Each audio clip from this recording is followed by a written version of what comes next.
Hello, everyone, and welcome back to another episode of Courtroom Confidential, a weekly series covering headline-making criminal cases from across the country.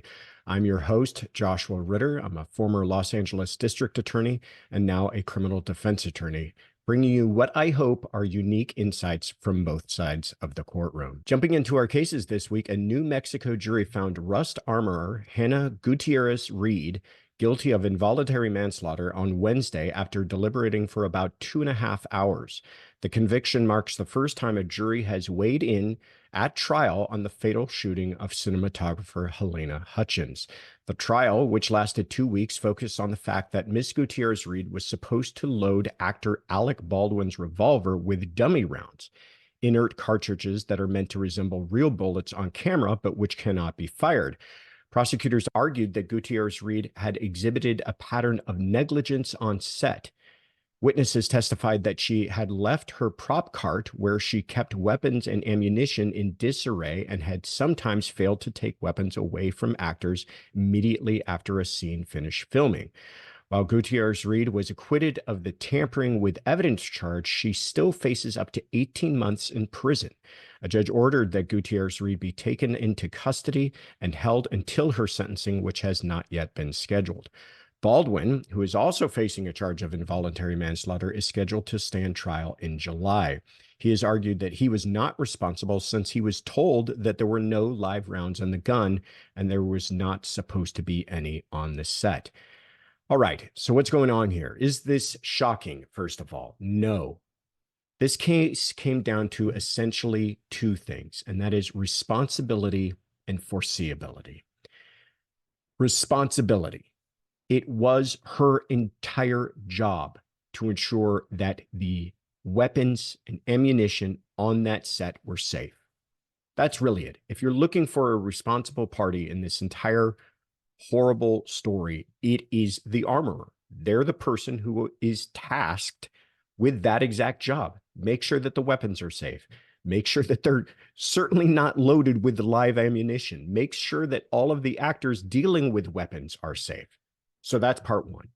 Part two is foreseeability. And that is asking the question is it foreseeable that a grossly negligent breakdown in those responsibilities that she had could lead to disastrous consequences? Absolutely. There's no getting around that. She had to have known that if she didn't follow safety protocols, if she didn't check the weapons, if she didn't make sure there was no live ammunition on set, all of these things she was tasked with doing, that a grossly negligent breakdown in all of that could perhaps lead to someone's harm or even death like it did in this case. Absolutely. And I think it was laying out those simple concepts in a easy to follow and direct way that made this a case that prosecutors were able to convince jurors in 2.5 hours. I mean, that says something. A 2.5 hour verdict. Do you know how long it takes jurors to just sit down and introduce themselves, to take a look at the jury instructions, to decide what they really have to do in this case, to take a look through the verdict forms? How do we fill these things out? Talk a little bit about their lives, introduce themselves, talk about what they might want to order for lunch. For that all to be done and them to come to a verdict within 2.5 hours says to me that those jurors were fully hooked. They were convinced before they even entered that deliberation room. Now, how will Baldwin and his team respond to this? How are they viewing this? Well, I think they're actually going to lean into this verdict. I'm not going to go as far as to say that they are happy with this verdict. I think that they would probably have been more pleased for their own purposes with different results than they could say that, listen, you certainly, if you can't hold the armorer responsible, you can't hold me responsible. But I also think that they can say, well, yes, this is a just verdict. The person who is responsible has been held responsible. The person whose job it was to ensure that that set was safe, pardon me, as far as the weapons and ammunition were concerned, that person has been held responsible. And he can fall back on the argument that he has made from the beginning, is that I was handed a gun. I thought it was safe. Now, is it going to come down to whether or not he was told that that gun was safe? That might be an issue. Is it gonna? Are there going to be questions arising as to his role as a producer, and should he have been more involved in the safety of that set? That certainly could be an issue. But if I were Baldwin's attorneys, what I would be doing right now is finding out how many times over this man's long career has he been handed a gun on set? How many times? Hundreds? Has he been handed guns in all the films that he's done? How many times on this movie was he handed a gun? And in all of those times, probably under conditions that were better than this, and probably under conditions that were similar to this as far as from a safety standard. And never was there an issue. How can you possibly say it was foreseeable to him that this disastrous result could end up this way? Not saying that he won't get convicted. I'm never going to make that kind of a call. Jurors do strange things. I'm just saying this is going to be a much more difficult argument for the prosecution. But there was one development in this case that I think is important to take a look at, and that was the video that showed Baldwin between takes. We showed this video on our last episode. Take a look at that episode. That video is remarkable because it shows two things that I think are important for the prosecution to jump upon, to use to their advantage. One, he is very involved in that set. He's telling people where to go, what to do. Let's go do another cut real quick. It's not the director who's barking orders. It's Alec Baldwin. And he is saying, let's do another take. And I believe the words reload are used. That is a person who's in charge, and more importantly, not letting others be in charge with the safety of weapons on set. That's going to be the argument that the prosecution makes. The other thing I would point out if I were the prosecutors is look at how casually and cavalierly he is using that weapon. He's using it as almost as if to direct people around. He's pointing with the gun. You can say all you want about I thought that gun was safe, but you, sir, are demonstrating on that video that you are not even handling that gun in a safe manner. People who handle weapons know this. I don't care if you know that weapon is unloaded. If you've seen that it's unloaded, you never point that at anyone. You certainly don't treat it in the way that he does on that video. I think that video is going to be a real problem for him. We will see. His trial is set to be starting later this year. Moving on, 6 Michigan men and 9 women will ultimately decide the fate of James Crumbley, the father of Oxford school shooter Ethan Crumbley.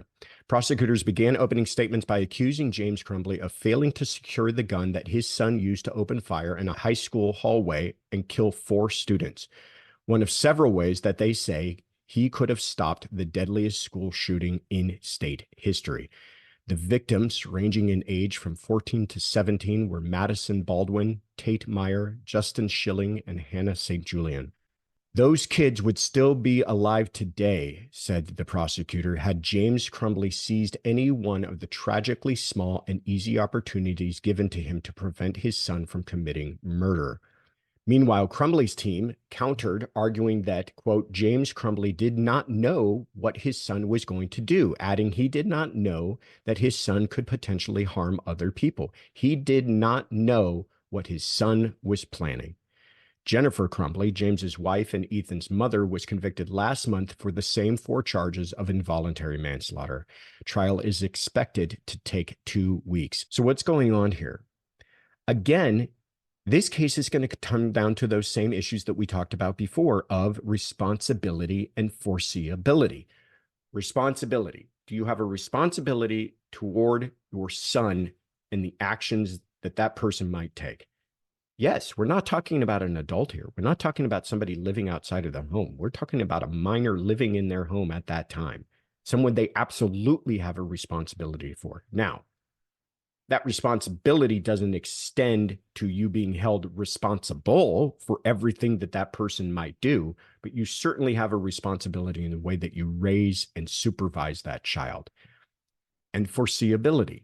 Should it have been foreseeable given the mental health crisis that this child was obviously going through, given his expressions of violence, given his delusions that he was claiming to have, given the fact that teachers had called them in, the school had called them in to talk about Ethan and his problems, was it foreseeable that not treating that situation with enough concern and fatherly intervention might lead to some trouble?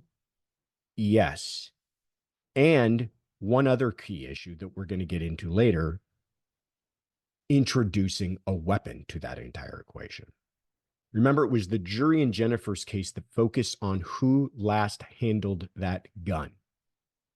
That jury, I'm saying, in Jennifer's case, put a lot of emphasis on the idea that Jennifer, the mother, was the last adult to have handled that weapon. I think that's an interesting point. They're saying, if you cannot tell us that something intervened between you last handling that weapon and him gaining access to it, then you are the one that should be held responsible for the actions that your son took, even though those were independent actions. I think James will likely focus on the same thing. I think he's going to point the finger at his wife, the mother of his child, and say she was the last person to have handled that gun. Now, prosecutors are going to say, like I mentioned before, that if it wasn't for James purchasing that gun, we never would be sitting here talking about this tragedy today. That if it wasn't for James purchasing a gun, a deadly weapon for a child that he knew was on the verge of some sort of perhaps violent mental breakdown, had you not put that in the equation, none of us would be sitting here today talking about this tragedy. And there would be 4 lives, 4 young children still alive today.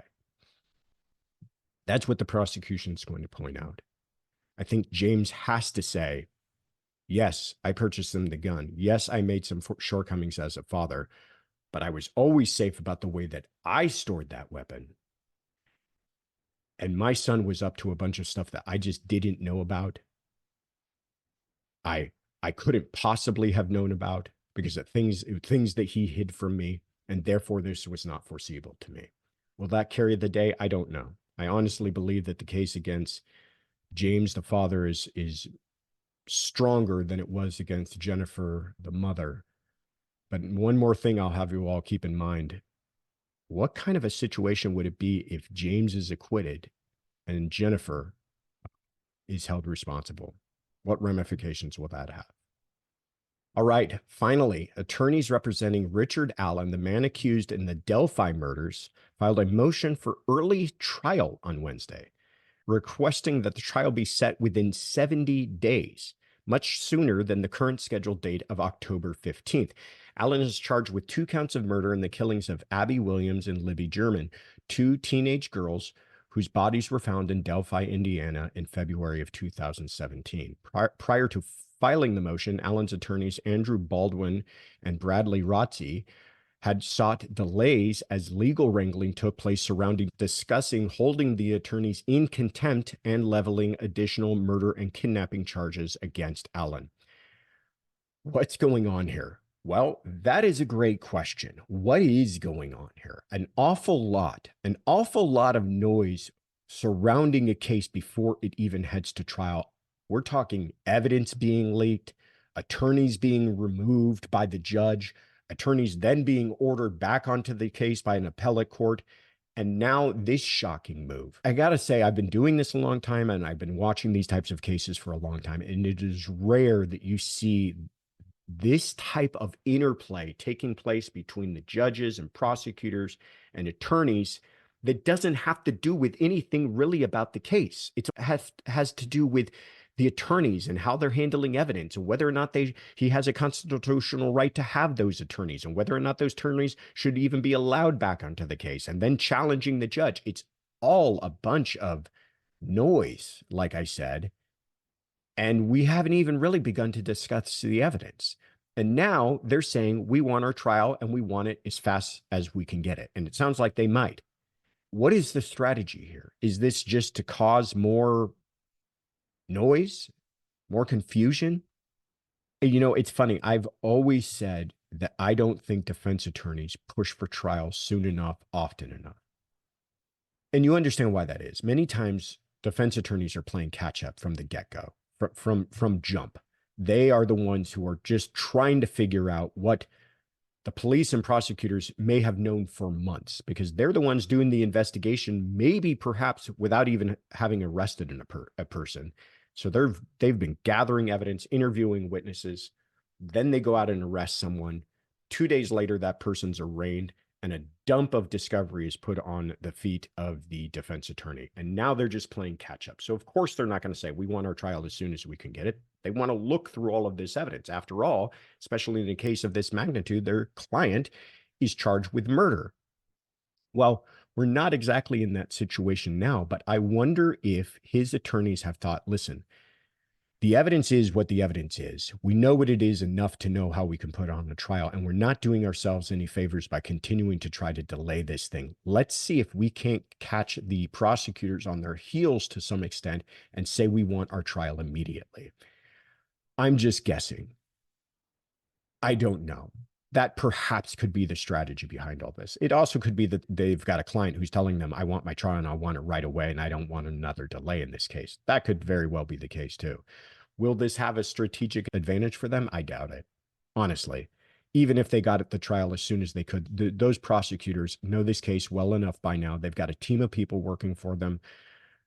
They would be able to put this case together. There's no doubt in my mind. And they're not going to do anything. There's not some sort of outstanding report that they're waiting on that is somehow going to affect their ability to put on this case. So another case that we will continue to follow and update you as we have them. All right. Also making headlines this week out of Florida, 13-year-old Madeline Soto's body was found last week after missing in late February. Her mother's boyfriend, Stephen Stearns, who is suspected of her murder, allegedly sexually abused Madeline in 2022, according to court documents.